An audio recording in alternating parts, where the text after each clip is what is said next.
One of the main reasons RBI grade B का जो job है, it's very popular among the aspirants because RBI is a very good pay master. Salary काफ़ी अच्छी है। हम सब जानते हैं कि इसका CTC around 34 to 35 lakh CTC बनता है। बट यही फिगर है जो हमें पता है। और हम सैलरी क्यों जानना चाहते हैं? हम सैलरी इसलिए जानना चाहते हैं कि हम देख पाएँ कि यार हम कितना कमाएंगे, कितना खर्चेंगे, कितना सेविंग होगा, हम कैसा एक लाइफस्टाइल जिएंगे। बट ये फिगर ही हमें पता रहता है, हमें बाकी डिटेल्स नहीं पता रहते हैं कि इन हैंड सैलरी कितना मिलेगा, क्या क्या मेरे खर्चे होंगे। जैसे मुंबई जैसी सिटी में अगर मैं रहूँगा, मेरी कितनी सेविंग्स होगी, सेविंग्स को मैं कैसे इन्वेस्ट करके कॉर्पस बना सकता हूँ। ये सारी चीज़ें कोई नहीं सोचता है। हम सिर्फ इस फिगर के बेस पे ही एक सैलरी का एजम्पशन कर लेते हैं कि ये मेरी सेविंग होगी, ये मेरी लाइफस्टाइल होगी। तो इस वीडियो में यही मैं आपको बहुत डिटेल में बताने वाला हूँ कि इन हैंड सैलरी क्या होगी, एक्सपेंसेस क्या होंगे, सेविंग्स क्या होगी, लाइफस्टाइल क्या होगा, आप इन्वेस्टमेंट्स कहाँ कर सकते हैं। ये सारा हम डिस्कस करेंगे। आगे जाने से पहले मैं आपको एक हमारी गाइड बुक, आरबीआई मैनेजर की जो गाइड बुक है उसके बारे में बताना चाहता हूँ, जो बिल्कुल फ्री ऑफ कॉस्ट है। इसमें आपको आरबीआई के बारे में पूरी इन्फॉर्मेशन मिल जाएगी। सैलरी, प्रमोशंस, हायरार्की, डिपार्टमेंट्स और अपनी प्रिपरेशन के रिगार्डिंग भी आपको पूरा डिकोडेड सिलेबस मिल जाएगा फेज़ 1 फेज़ 2 का। इनफैक्ट जो चीज़ें नोटिफिकेशन में भी नहीं है यहाँ पे मेंशन है। डिटेल्ड पीवाईक्यूज मिल जाएंगे 2019 से लेके 2024 तक, along with analysis and answer की। फ्री सोर्सेज, काफ़ी लोग सेल्फ प्रिपरेशन करते हैं, उनको समझ नहीं आता कौन से सोर्सेज अच्छे रहेंगे अगर वो सेल्फ प्रिपरेशन कर रहे हैं, कौन से रेलेवेंट हैं, कौन सी बुक में से कौन से चैप्टर्स पढ़ने हैं। तो वो सारी डिटेल्स भी आपको यहाँ दी जाएगी। तो आप इसको बिल्कुल ज़ीरो कॉस्ट पे डाउनलोड कर सकते हैं, लिंक वीडियो के डिस्क्रिप्शन में है। और इसको पढ़कर एक अच्छी मोटिवेशन मिल सकती है और कॉन्फिडेंस भी आपको ज़रूर मिलेगा आरबीआई ग्रेड बी को क्रैक करने के लिए। अब आरबीआई ग्रेड बी सबसे पहले ऑफिसर है जो वो अर्न कितना करता है। मैंने फिगर पहले भी बताया, मोटा मोटा इतना अर्न करता है। काफ़ी लोगों को तो पता होगा कि ये फिगर कैसे डिराइव होता है। जिनको नहीं पता है मैं थोड़ा समझा देता हूँ। ये पर एनम की सैलरी है। देखिए, एक तो आपका बेसिक पे रहता है, फिर कुछ अलाउंसेस रहते हैं, ग्रेड अलाउंस, डियरनेस अलाउंस जिसको हम महंगाई भत्ता बोलते हैं, एचआरए मिलता है। एचआरए आपको तभी मिलेगा अगर आप आरबीआई का अकोमोडेशन नहीं लेंगे। ठीक है, अगर आपने आरबीआई के क्वार्टर्स वगैरह ले लिए तो एचआरए आपको नहीं मिलेगा। फिर special pre requisite employ allowance रहता है, डायरेक्ट रिक्रूट अलाउंस रहता है, लोकल कंपनसेटरी अलाउंस रहता है, लर्निंग अलाउंस रहता है, ग्रेड अलाउंस रहता है। ये टोटल मिलके अप्रॉक्सीमेटली 2,20,000 बनता है। This is per month, right? This is per month, 2,20,000 per month.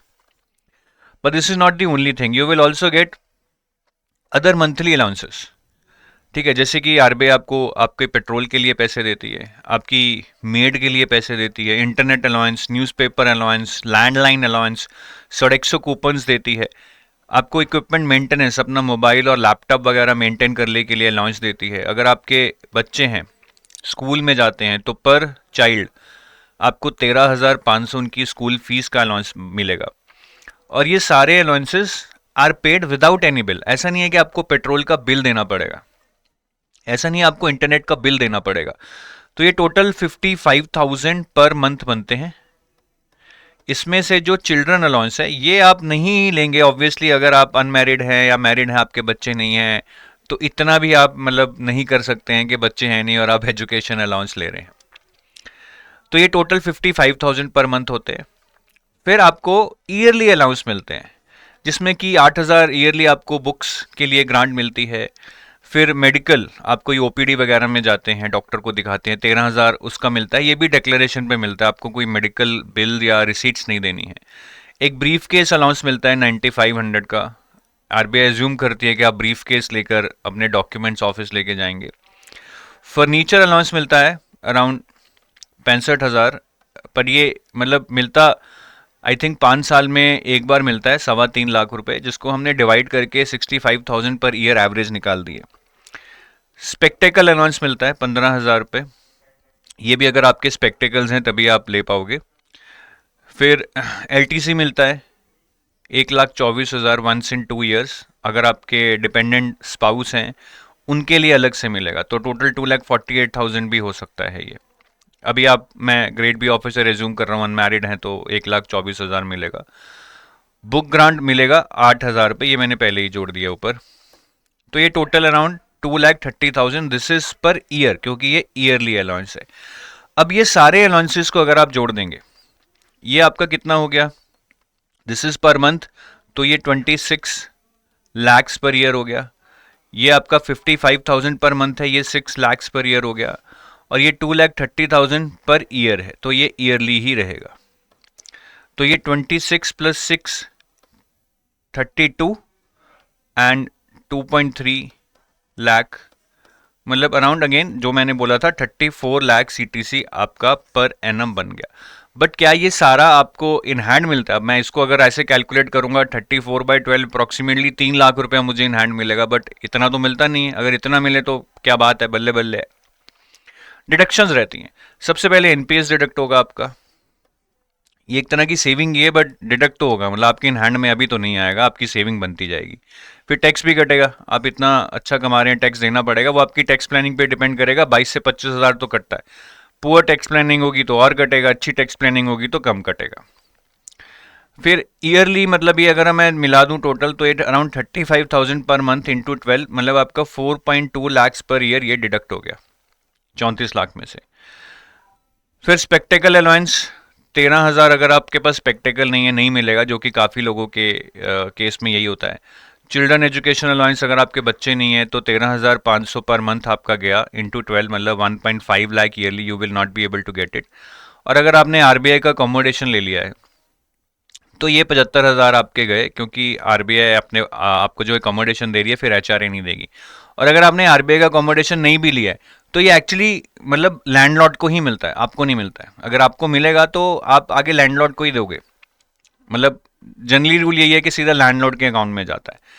तो अगर किराया आपका 70,000 है तो आरबीआई 70,000 ही लैंडलॉर्ड को देगी, 75,000 नहीं देगी। तो अल्टीमेटली ये भी आपको नहीं मिलता है। हालांकि on books you can say that HRA 75,000 is part of CTC, but ये आपके रेंट में चला जाएगा। तो अगर मैं ये सारा मिला लूँ, 9 + 4 13 लाख, देन दिस 1.5, मतलब 13 + 1.5 14.5 लाख, मैं टोटल अराउंड 15 लाख्स का डिडक्शंस मान लेता हूँ मोटा मोटा। तो 34 में से मैंने 15 माइनस किए, this is around 19 lakhs per annum, जो मुझे इन हैंड मिल रहा है। ये मुझे इन हैंड मिल रहा है, तो मंथली अप्रॉक्सली 1,60,000 हो गया। बुरा फिगर नहीं है यार, 1,60,000 you are getting per month. Rent आपको नहीं देना है, वो पहले ही एडजस्ट हो चुका है, और आपकी एनपीएस में अच्छी खासी सेविंग भी हो रही है। ये 13,000 तो आप डाल रहे हैं, आरबीआई अलग से डालेगी अराउंड 15,000, तो अराउंड 28 से 30,000 आपका सेव हो रहा है एनपीएस में। और ये 1,60,000 अलग है, ठीक है। तो ठीक है, मतलब 3 लाख नहीं है जो एक यहां से दिखता है, but this is also not a bad figure. लेकिन अब खर्चे भी होते हैं। आरबीआई ऑफिसर, देखिए अब एक ऑफिसर है, कुछ खर्चे तो करने पड़ेंगे, एक लाइफस्टाइल मेंटेन करना पड़ेगा। अब इतना कमा रहे हो, अब ऐसा तो नहीं कि बिल्कुल ही कुछ नहीं खर्चोगे, एक मिनिमम लाइफस्टाइल तो मेंटेन करना पड़ता है, उसी के लिए तो हम कमा रहे हैं। तो अर्निंग्स इन हैंड, जैसा मैंने बोला, 1,60,000 हो गई। अब आपके एक्सपेंसेस क्या होते हैं, मैं ये एक मुंबई जैसे सिटी में बता रहा हूँ। अगर आप रीजनल ऑफिस में हैं तो काफ़ी कम होंगे रिलेटिवली, मतलब आप ये लगा लो कि 20-25% कम रहेंगे। सबसे मेजर एक्सपेंस है फूड। मुंबई जैसे शहर में भैया महंगाई बहुत है, बाहर से खाना मंगाओगे फिर तो 15,000 में भी नहीं चलेगा। ये तो मैं ये एज्यूम कर रहा हूँ कि आप घर पे खाना बना रहे हो, जो भी आपकी घर की किचन है, सब्जियां, दूध, चावल, जो भी आपका खर्चा है वो अराउंड 15,000 पर मंथ आएगा। एक बंदे का बता रहा हूँ मैं, दो होंगे तो 30 नहीं होगा, ठीक है। अगर कोई मैरिड है, वाइफ है, तो शायद वो 15 का 22-23 हो जाएगा। लेकिन एक बंदा अगर अकेला है तो 15,000 है। काफ़ी लोग शेयरिंग में रहते हैं तो वो 15 से शायद 3 लोगों का मिलके 40,000 आ गया तो 13,000 हो गया, या 35,000 आ गया तो 12,000 हो गया। बट मुंबई में चीज़ें एक्सपेंसिव हैं। फिर इलेक्ट्रिसिटी, इलेक्ट्रिसिटी भी एक मेजर एक्सपेंस है। अब ये भी केस टू केस डिपेंड करता है यार। गर्मी, ह्यूमिडिटी काफ़ी रहती है, लोग एसी वेसी चलाते हैं अच्छा खासा। अब कोई बिल्कुल ही पैसे बचाने पे आ जाए तो वो 1-2 हज़ार में भी इलेक्ट्रिसिटी बिल का गुजारा कर सकता है। बट जैसे मैंने बोला, एक मिनिमम लाइफस्टाइल चाहिए। इतना कमाने के बाद भी अगर वो मिनिमम लाइफस्टाइल नहीं जी रहे हैं तो इतनी सैलरी का भी क्या फ़ायदा है। फिर ट्रैवल का एक मेजर एक्सपेंस है मुंबई में। काफ़ी लोग बाइक पे ऑफिस जाते हैं तो 2-3 हज़ार का पेट्रोल लग जाता है, पार्किंग की कॉस्ट पड़ जाती है। जो लोग गाड़ी में जाते हैं इंडिविजुअल कार में तो बहुत ही कोई रीस जाता होगा या बहुत ही सीनियर लोग जाते होंगे। आरबीआई ग्रेड बी लेवल पे बात करूँ तो जनरली लोग जो गाड़ी में भी जाते हैं वो शेयरिंग करके जाते हैं, तो उनका भी अराउंड 2-3 हज़ार का खर्चा आ जाता है पार्किंग और पेट्रोल मिला के। फिर एंटरटेनमेंट भी एक है, अब वीकेंड छुट्टी है, अब हो सकता है कि आप घर पे बैठे टीवी देखें, बस ठीक है, कुछ नहीं करना है। बट अगर आप सैटरडे संडे में एक दिन भी चले गए, खाना खा लिया, पिक्चर देख ली, 1500-2000 कहीं नहीं गए, तो 4 वीकेंड्स पे अगर आप मिनिमम एंटरटेनमेंट एक एक दिन भी करेंगे तो अराउंड 8 हज़ार खर्च होगा। ठीक है, और ये मैं मिनिमम बता रहा हूँ। देखिए बाकी तो बहुत सारे ऐसे लोग हैं जो अच्छे अच्छे होटल्स में, बार्स में, अच्छे अच्छे मतलब मूवी थिएटर्स में जाते हैं, तो उनका 8 हज़ार में नहीं होगा। लोग हैं जो 20-20 हज़ार भी एंटरटेनमेंट पे खर्च रहे हैं, ये मैं बेसिक लेके चल रहा हूँ। फिर कुक, खाना बनाने वाले जो कुक हैं वो भी अच्छा खासा चार्ज करेंगे आपको। अगर शेयरिंग पे आपने रखा हुआ है तो 4 लोगों का शायद 15-16 हज़ार ले लेंगे, 4 हज़ार पड़ जाएगा। अगर आप अकेले रह रहे हैं तो 5 हज़ार तो आपसे लेगा ही कुक। ठीक है, वो भी 1-2 टाइम का, तीनों टाइम का नहीं। बाकी सफाई के लिए, कपड़े धोने के लिए आपको मेड वगैरह चाहिए होगी, वो भी मुंबई जैसे शहर में तो अल्टरनेट डे लोग बुलाते हैं क्योंकि इतना महंगा है। तो अल्टरनेट डे बुलाने पे भी आपको 2500-3000 की कॉस्ट पड़ती है। तो ये टोटल एक बेसिक एक्सपेंस की अगर मैं बात करूं अराउंड 40,000 आपको पड़ जाएगा। किराया आप अलग दे रहे हो जो हमने HRMA से पहले ही एडजस्ट कर लिया है। तो 1,60,000 में से आपका जो सेविंग्स हुआ वो 1,20,000 हुआ। ठीक है, 1,20,000 हुआ। जो बंदा अनमैरिड है, जो मैरिड है, किड्स वगैरह है, उसका तो इतना सेव नहीं होगा भाई। बैचलर की बात कर रहा हूँ, 1,20,000। तो ये आपकी सेविंग्स आ गई 1,20,000। यहाँ से हम यहाँ ले गए अगर मैं सेविंग्स की बात करूँ। और एनपीएस में आपका अलग से 30,000 सेव हो रहा है, जो मैंने आपको यहाँ एक्सप्लेन किया था। ये 30,000 आपके एनपीएस में सेव हो रहा है। तो ये टोटल सेविंग्स आपकी कुल मिला के अराउंड 1,50,000 होगी। दिस इज नॉट बैड, मतलब सारे खर्चे निकाल के एक बेसिक खर्चे। अब आप बहुत हाईफाई लाइफस्टाइल जीना चाहते हैं तो शायद ये आप 1.5 लाख ना सेव कर पाएँ, आप शायद 1 लाख ही सेव कर पाएँ, वो आपके लाइफस्टाइल पे डिपेंड करेगा। ठीक है, लोग तो फॉरेन ट्रिप्स पे भी जा रहे हैं आरबीआई में, लीव फेयर कंसेशन से जो पैसा मिलता है उसको फॉरेन ट्रिप्स में लगा रहे हैं, कुछ लोग उसको इन्वेस्ट कर रहे हैं। तो वो आपकी लाइफस्टाइल ही डिफाइन करेगी। बट ये एक मतलब इससे ज्यादा सेव करना तो बहुत मुश्किल है। आप बोलेंगे मैं 34 लाख सीटीसी में से 2 लाख रुपए महीना सेव कर लूंगा, वो तो नेक्स्ट टू इम्पॉसिबल ही हो जाएगा। तो एक राउंड अबाउट इतनी सेविंग रहती है एक उस आदमी की जो भैया एक बेसिक लाइफस्टाइल जीना जी के खुश रह सकता है और सेव करना चाहता है। इंटेंट होगा तभी सेव होगा। अब सेव करने से कुछ नहीं होगा, मतलब इतनी बात तो क्लियर है। जो हम एक एज्यूम करते हैं कि आरबीआई में जाके पता नहीं क्या ही लाइफस्टाइल हो जाएगा, कुछ बहुत बड़ी गाड़ियां, बड़े बड़े घर मेरे पास होंगे, ऐसा कोई लाइफस्टाइल नहीं होने वाला है, बहुत क्लियर है। 1.5 लाख रुपए महीना सेव करके क्या ही कर लोगे आप? मतलब आपको घर भी लेना है, गाड़ी भी लेनी है, बड़ी बेसिक बेसिक चीजें आएंगी। आजकल तो घर लेना ही बहुत बड़ी एक मुसीबत है, इतना महंगा हो गया रियल एस्टेट। तो इस पैसे को इन्वेस्ट करना बहुत ज़रूरी है, वो आप घर में करें, इक्विटी में करें, जहाँ भी आप करना चाहें। तो मैं जो 1-2 लोगों को जानता हूँ उन्होंने तो मुझे ये बोला कि सर हम अभी मुंबई में हैं, मुंबई में तो हम घर लेने की सोच नहीं सकते हैं अपने आप से, 3 करोड़ से कम है ही नहीं कुछ, है ना। तो वो अभी मुंबई में घर लेने की नहीं सोच रहे हैं, वो कह रहे हैं कि सर बाद में देखेंगे, घर कहीं ऐसी जगह लेंगे जो रिटायरमेंट के बाद जहाँ सेटल होना है, यहाँ पे तो नहीं लेंगे हम। तो अपना पैसा सारा जनरली इक्विटी में इन्वेस्ट कर रहे हैं। तो जैसे एक से मेरी बात हुई, उन्होंने ये बोला कि 1.5 लाख सेव हो रहा है सर। ठीक है, अब इस 1.5 लाख में से 30,000 तो मेरा एनपीएस में है, बाकी 1,20,000 मेरे पास है। 1,20,000 में से मैं अराउंड 40,000 एक इमरजेंसी फंड के लिए हर महीने अलग करके रख लेता हूँ। जो मैं एफडीज करा रहा हूँ या लिक्विड फंड्स में डाल रहा हूँ, ये मेरा इमरजेंसी फंड है। या फिर मुझे कल को गाड़ी लेने का मन कर गया, मैं इससे ले लूंगा, या कोई इमरजेंसी आ गई मैं इससे ले लूंगा। बट इसको मैं लॉन्ग टर्म के लिए इन्वेस्ट नहीं कर रहा। तो ये 40,000 अलग रख लिया, बचा कितना? 80,000 यहाँ से, 30,000 एनपीएस में। तो जो ये 80 + 30, 1,10,000 आप इन्वेस्ट कर रहे हैं इक्विटीज में, एज्यूमिंग 12% रेट ऑफ रिटर्न है 25 ईयर के लिए। मतलब अगर कोई 50-55 पे रिटायरमेंट की सोच रहा है तो ये 18-19 करोड़ का कॉर्पस आपको देके जा सकता है। बहुत ज़्यादा नहीं है, आज से 25 साल बाद ऐसा नहीं है कि आप बहुत रिच हो जाएंगे, बट इतना श्योर है कि अगर अभी लोअर मिडिल क्लास या मिडिल क्लास ट्रैप में फंसे हुए हैं तो ये 19 करोड़ आपको शायद उससे थोड़ा सा बाहर ज़रूर ले जाएगा। एक आपकी अगली जनरेशन की लाइफ शायद आपसे बेटर कर देगा। तो ये 19 करोड़ का कॉर्पस इन्वेस्टमेंट से बना है, अर्निंग से नहीं बना। अर्निंग तो आपकी जो भी थी, आप 1.5 लाख सेव कर रहे थे, अगर आपको उसको इन्वेस्ट नहीं करोगे तो वो आपको एक अच्छा कॉर्पस नहीं देके जाएगा। अब ये 19 करोड़ भी कि आपके रिटायरमेंट के लिए सफिशिएंट है नहीं, इसका कोई आंसर नहीं है। अगेन आप कैसा लाइफस्टाइल जीना चाहते हो, क्या करना चाहते हो, बट हाँ, अगर इतना सेव हो गया तो एक अच्छा खासा कॉर्पस आपके पास है, आपकी रिटायर्ड लाइफ सही रहेगी। और आप ये भी सोचिए, देखिए अभी आप 40,000 तो अलग रख ही रहे हो इमरजेंसी फंड के लिए। अगर आपको बहुत अच्छा लाइफस्टाइल जीना है तो फिर आप इसको भी खर्च लो, और आगे जाके आपकी सैलरी इंक्रीज ही होनी है। ये 40,000 जो अभी आप इमरजेंसी फंड में डाल रहे हो, ये आगे जाके 60-70,000 बढ़ता जाएगा। सैलरी बढ़ेगी, लेकिन सैलरी ज़्यादा बढ़ेगी, खर्चे उतने नहीं बढ़ेंगे। तो जो पैसा आपके पास स्पेयर है, इसको इन्वेस्ट करने के बाद वो धीरे धीरे हर साल बढ़ता जाएगा, क्योंकि आपको इंक्रीमेंट्स मिलते जाएंगे, प्रमोशंस मिलते जाएंगे। ठीक है, तो आप अगर चाहते हैं तो आप इसको मत रखो भाई इमरजेंसी फंड में, अपनी लाइफ एंजॉय करो, खर्चो।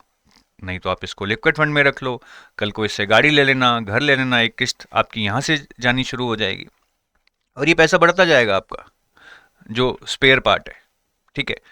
और उन्होंने ये भी मुझे बताया कि सर, मुंबई जैसे शहर में अगर आप कल को मैरिड हो रहे हैं तो अकेले के बस की बात नहीं है, आपकी वाइफ भी वर्किंग होनी चाहिए। पूरी फैमिली का खर्चा एक बंदा नहीं चला सकता। अगर एक बंदा पूरी फैमिली का खर्चा चला रहा है तो जो ये 1.5 लाख की सेविंग है ना, ये ऑलमोस्ट ज़ीरो हो जाएगी। स्कूल की फीस ही बच्चों की 10-10, 12-12 हज़ार है। ठीक है, मिनिमम, मतलब जो स्कूल दूर दूर है, जो थोड़े अच्छे हैं, अगर आप चाहते हो कि यार मैं ऑफिसर लेवल का बंदा हूँ, अच्छे स्कूल में पढ़ाऊँ, तो वो शायद 20-22 हज़ार एक एक बच्चे की फीस होने वाली है।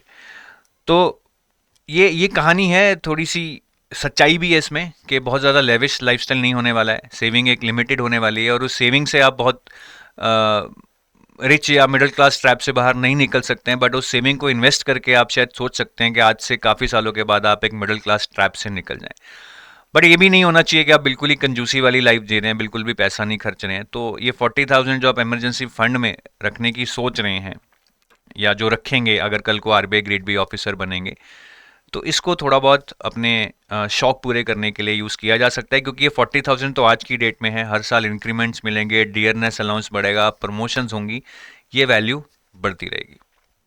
तो आपको काफ़ी आइडिया लग गया होगा कि पैसा कितना आता है, कहाँ जाता है, कहाँ इन्वेस्ट होता है। थोड़ा सा क्लैरिटी ज़रूर मिल गई होगी, शायद थोड़े सपने भी टूटे होंगे, बट कोई ना, रियलिटी के टच में रहना सबसे ज़्यादा ज़रूरी है।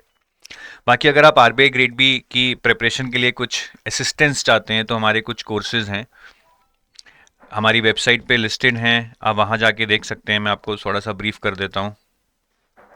हमारी वेबसाइट पे जाएंगे, कोर्सेज के अंदर आरबीआई ग्रेड बी कोर्सेज पे क्लिक करेंगे, तो यहाँ पे जो लोग 2025 के लिए प्रिपेयर कर रहे हैं उनके लिए क्रैश कोर्स है ये वाला, फेज़ 1 फेज़ 2 कंबाइन। इसमें सुबह शाम 2 स्लॉट्स में क्लासेस चल रही हैं, 9 सितंबर से 16 अक्टूबर तक।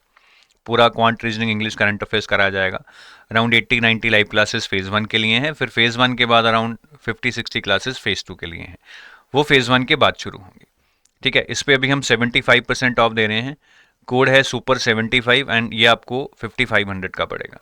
बाकी अगर आप लॉन्ग टर्म प्रिपरेशन चाहते हैं कि 2026 में देना है, तो आप ये गोल्ड या सिल्वर कोर्स में एनरोल कर सकते हैं। गोल्ड कोर्स फेज़ 1, 2 और इंटरव्यू के लिए कमाइंड है। सिल्वर कोर्स सिर्फ फेज़ 2 और इंटरव्यू के लिए, इसमें फेज़ 1 का कंटेंट नहीं मिलेगा। जो भी लाइव क्लास की लाइव क्रैश कोर्स की क्लासेस हैं वो आपको गोल्ड कोर्स में भी मिलेंगी। तो गोल्ड कोर्स वाले लाइव क्रैश कोर्स की क्लासेस भी अटेंड कर सकते हैं, और अगले साल के लिए एक कॉम्प्रिहेंसिव प्रिपरेशन भी कर सकते हैं। और अगर आप मल्टीपल कोर्सेज में एनरोल करना चाहते हैं और सारे एग्जाम भी देना चाहते हैं आरबीआई के साथ, इरडाई, नबार्ड से भी, तो ये भी कुछ कोर्सेज हैं, कॉम्बो कोर्सेज, जिसमें मल्टीपल कोर्सेज का एक कोर्स बन जाता है, मल्टीपल एग्जाम्स का, so that you can buy everything at one go. That helps you save money rather than buying courses individually at different times. So आप खुद डिसाइड कीजिए कौन से एग्जाम आपको देने हैं, कौन सा कोर्स आपको सूट कर सकता है अगर आप असिस्टेड प्रिपरेशन चाहते हैं। And you can call our helpline numbers और email us any time for any queries. Thank you, have a nice day, bye bye.